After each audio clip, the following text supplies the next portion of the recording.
Budget 2023 soon, and we, the students of an Dalmia Institute of Management Studies and Research, have a certain expectations from the budget which we have collected in bits for you. Our Honorable Finance Minister Nirmala Sitharaman will present the budget on the 1st of February. India as a country has a low percentage of taxpayers. Our tax to GDP ratio is quite low. While it is a far-fetched idea, we would like to see the tax on agricultural income from the rich farmers. Big infrastructure projects are likely to be launched in the coming few years. The government is expected to keep more funds for the infrastructure sector and welfare schemes. The price of the properties are rising from the past few years. To cater this thing, the reduction under 24B is likely to be increased. It is expected for the government to revive the rural consumption, that is, putting money into the hands of the rural and marginalized section of the society. It can be done through extending the distribution of food grains and also giving boost through the rural employment guarantee schemes like Manrega and Pradhan Mantri Gram Sadak Yojana, etc. for sustainable development. In my opinion, expanding the social security coverage for unorganized workers should be a priority for government in Budget 2023 so as to empower the country's labor market.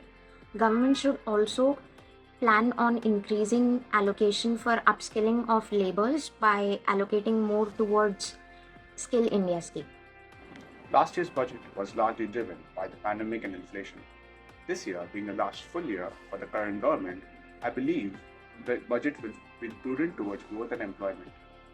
I expect the budget to focus on policies related to middle class and achieve its fiscal deficit targets. Hopefully, the upcoming union budget will provide rebates on the medical insurance premium and further inducements in the R&D spend to boost pharma companies. This will typically improve it's necessary to strengthen the healthcare infrastructure in the tier 2 and tier 3 cities because the lack of infrastructure was typically exposed in the COVID-19 second wave. And the next focus probably, we expect the government to improve the logistic performance index by reducing the logistic costs because any improvement in the LPI index will directly benefit the agricultural and manufacturing sector.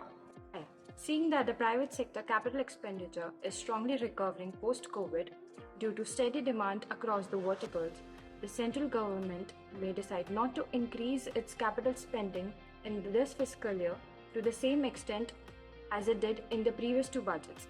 This is my anticipation for the budget 2023. From the upcoming union budget of 2023-24, I believe that this budget will include long-term capital gains tax to be relieved to a certain extent, and it will also include expansion of PLI scheme, especially focusing upon MSME manufacturing sector so as to boost India's export. So as we all know that this is the last full budget before the general election of 2024. So I am expecting that the government might increase the income tax exemption limit of 2.5 lakh to 5 lakh rupees. And from the investor's point of view, the ATC exemption limit need to be increased from current limit of 1.5 lakh to around 2 to 2.5 lakh.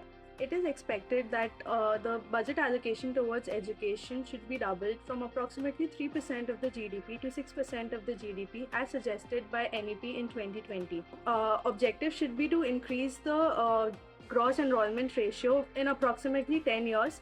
Hence, as we have seen that in post-COVID scenario, the education system has now become more technology friendly and the institutions are facing budget constraint.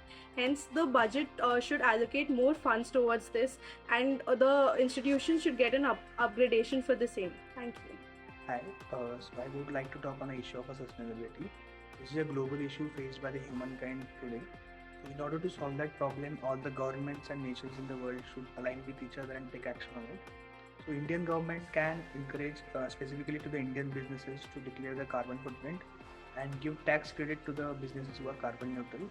Also what they can do is they can encourage the Indian businesses to declare the carbon footprint the way FMCG brands declare the nutritional content on their brands. So this will give the consumer better insights and they can buy the products which are environmentally more conscious.